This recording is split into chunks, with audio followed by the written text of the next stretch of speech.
estipulen una part de 6, una part de 7, una part de 8 o una part de 15, segons els contractes que mirem i segons els productes dels que parlem. Per tant, uns censos molt petits, mínims, gairebé simbòlics, perquè d'aquesta manera la gent vendria i Formentera es podria poblar. Aquí teniu les donacions, com ara.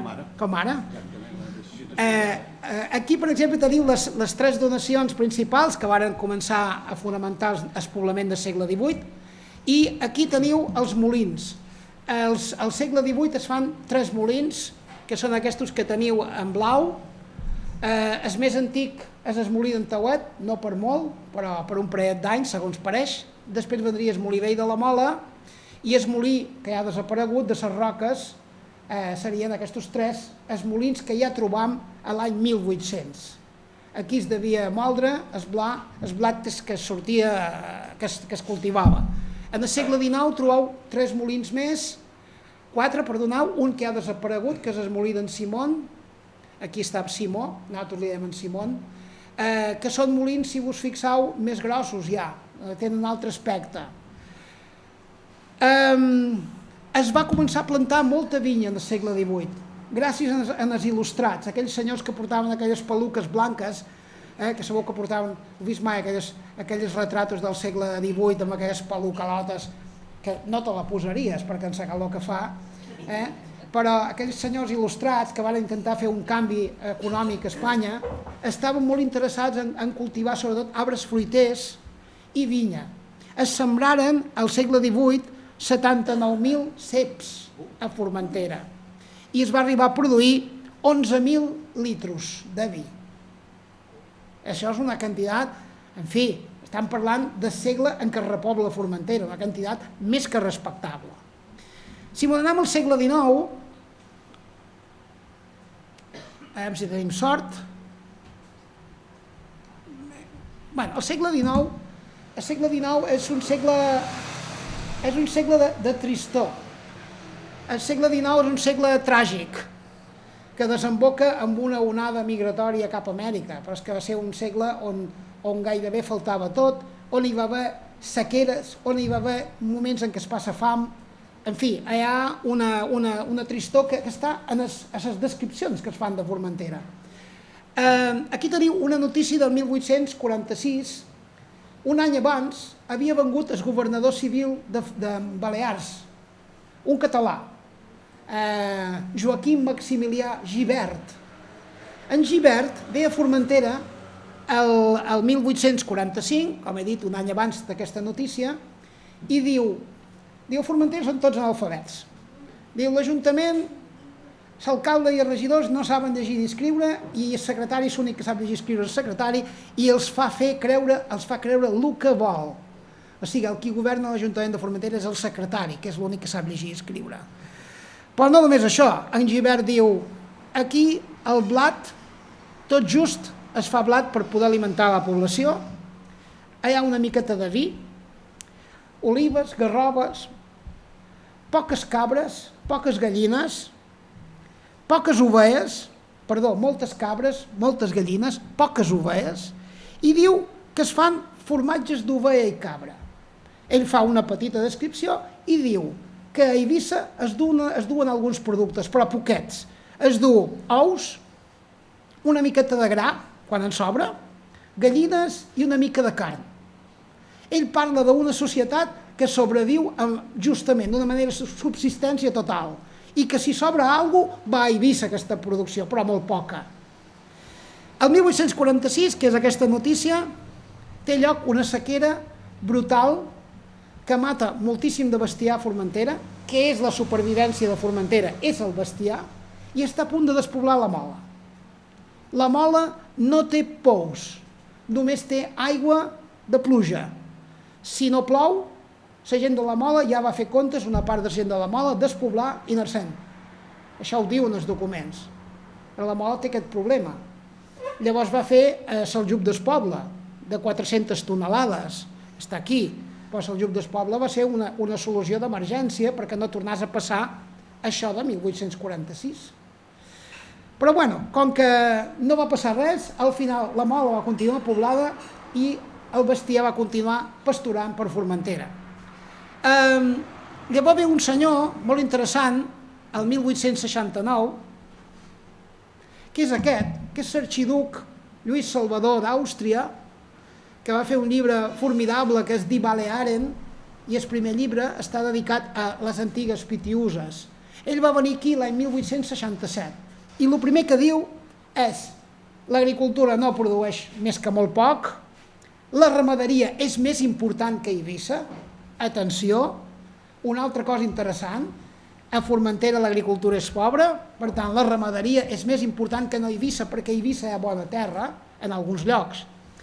I diu també que hi ha molta llet d'ovella i que el formatge és molt apreciat a Eivissa. Aquesta estampa del formatge molt apreciat a Eivissa l'hem vist, l'hem conegut tots.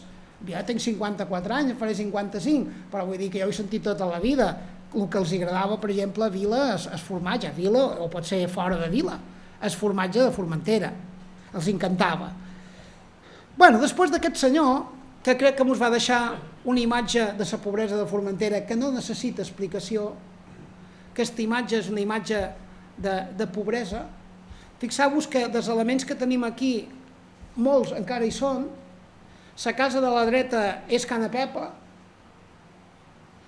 la casa de l'esquerra de l'església és la planta baixa de l'Ajuntament vell, i el carreró que porta cap al cementeri, cap a les escoles, encara està visible, perquè aquella casa, no sé si seria Can Toni Guillem, però l'origen de Can Toni Guillem pot ser.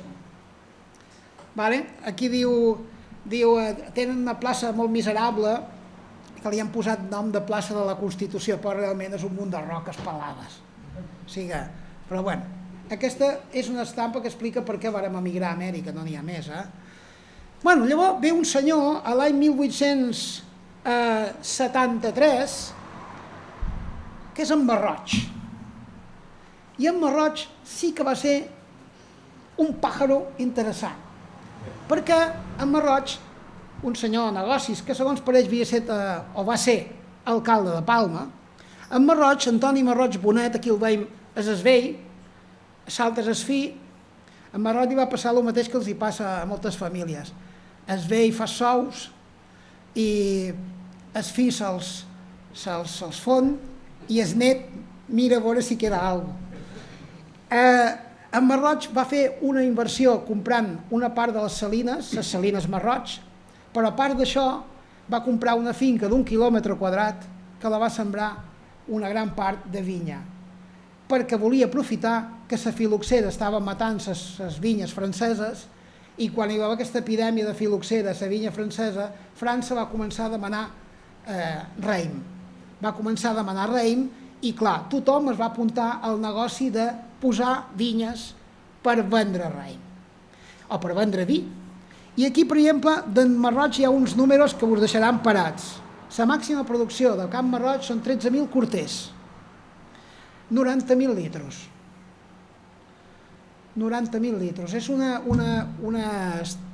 jo crec que espectacular. Aquí teniu el celler, el celler que amb aquesta reforma que s'ha fet malbé alguns elements, haurien d'estar tots tancats a la presó i tirar la clau, perquè s'ha fet una restauració que jo no sé qui ha estat allí mirant què, però jo m'ha dit gent que s'ha encarregat elements importants de...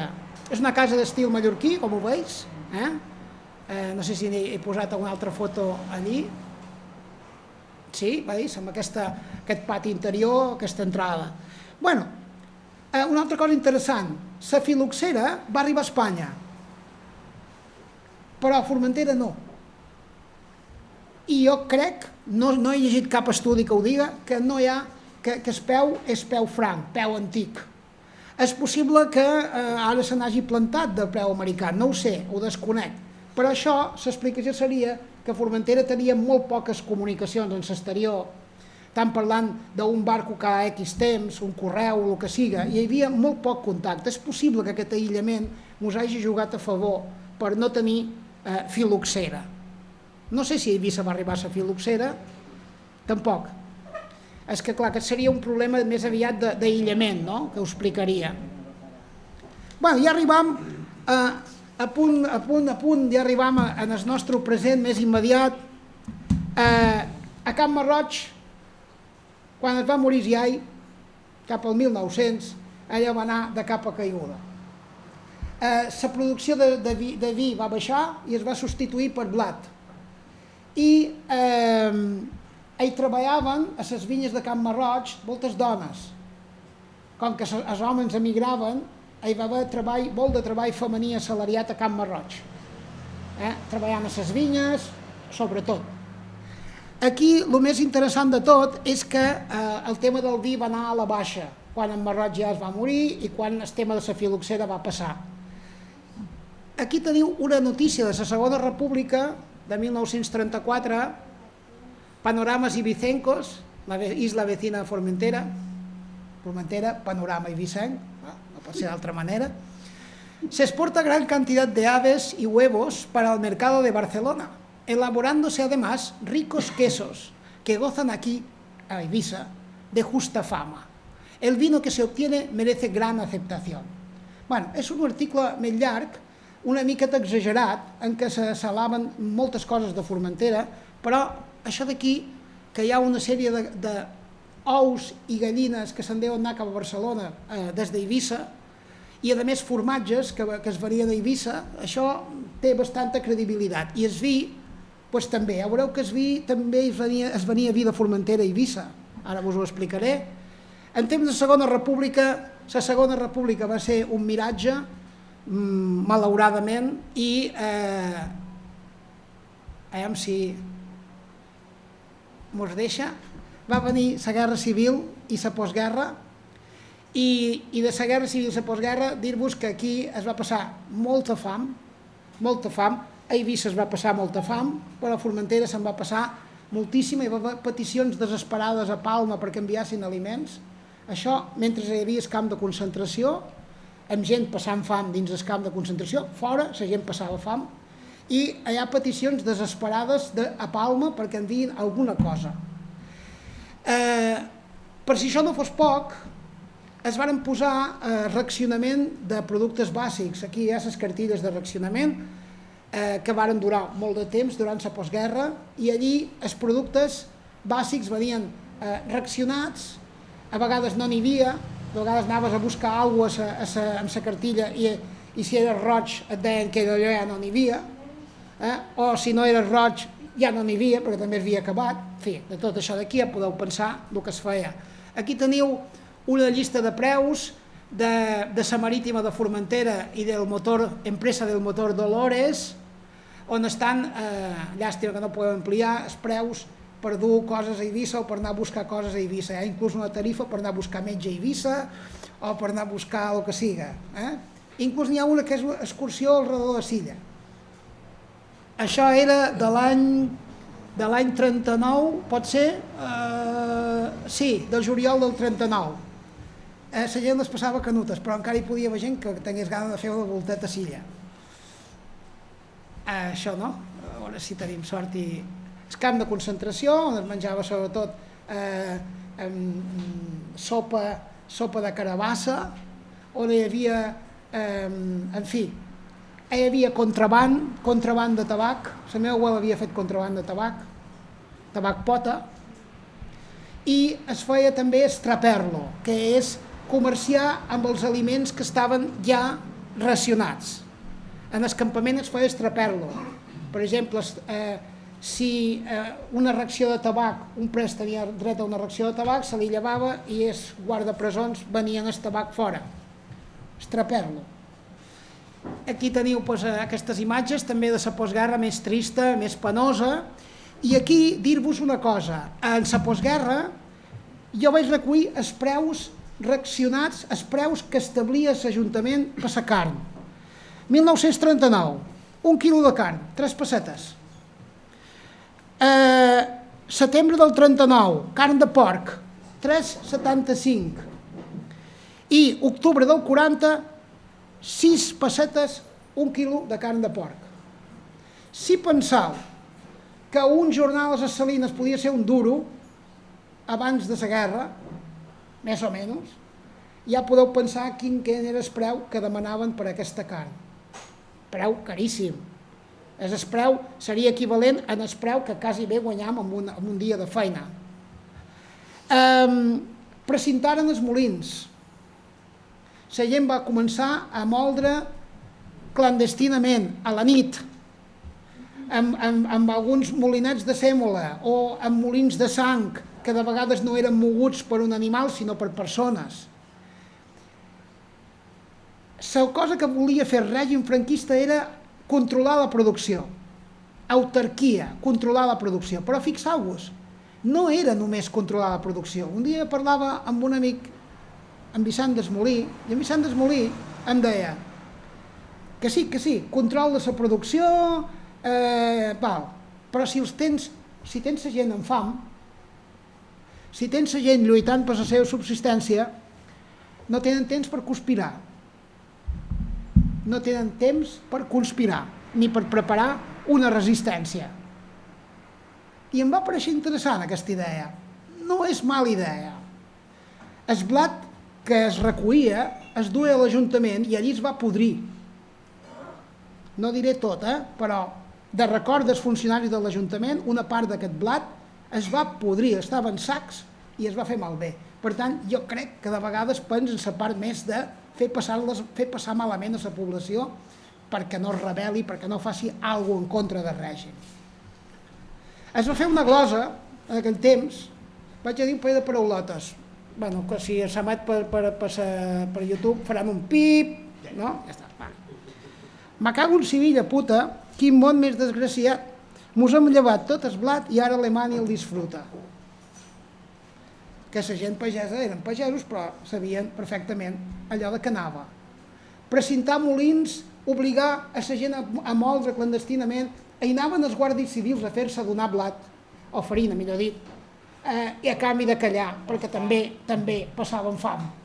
Això també he dit. Al 52, les cartilles de racionament es van llevar, però els molins començaren a quedar cada volta més en desús. Mireu, el 58 es va obrir una farinera mecànica a Sant Francesc, el 58, i el 60 a Can Vicent d'Esmolí. Per tant, a partir del 58-60, els molins van perdent la importància que havien tingut i cada volta serà més la mecànica que substituirà els molins. Quan es va fer aquesta foto, que crec que és del 66, o almenys es va publicar l'any 66, veus aquí un molí embalat. Els molins encara tenien una certa importància, però aniran perdent-la en aquestes dècades. Les farineres a motor substituiran aquests molins de vent tradicionals. A l'any 60 es portava vi de Formentera a una dona de la Mola que tenia una botigueta, n'Angeleta d'Esví, una dona de la Mola que tenia una botigueta prop de Sant Telm. Crec que és de la Mola, però no. Sí? De Cas Baixero. I d'aquesta dona es desembarcava vi, jo estava buscant una foto on es ves gent embarcant botes de vi, però no l'he trobada, però jo l'he vista fotos així. Sí.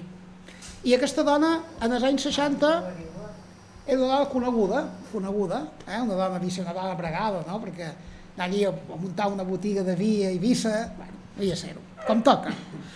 En els anys 70, aquí, en Riera de la Mola, va embotellar vi. El vi, fixeu-vos, aquell vi que ja tenim notícies d'època musulmana, aquelles parres de la Mola que ja sabem que existeixen el 1246, que en Marroig va cultivar molt i va recollir molt de vi. Aquest vi encara és part de la nostra personalitat. N'Angeleta d'Esví, en els anys 60, en Riera de la Mola, fent vi. Toni Xica deia, feia una mica de mal de cap pels sulfits que hi posava. Això ho deia Toni Xica, al cel sigui. Però bé, devia haver de posar sulfits perquè se'n posaven, no hi ha més.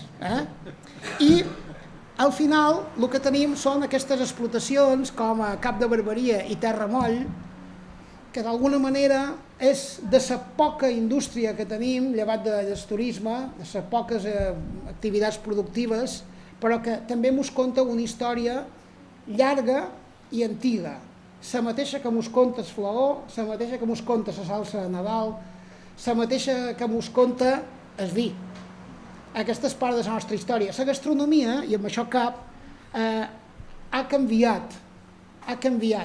Aquella que al turista li podem vendre no ha desaparegut. Per exemple, flaons, ara es mengen flaons en qualsevol moment de l'any, com menjam gelats fora de temporada també.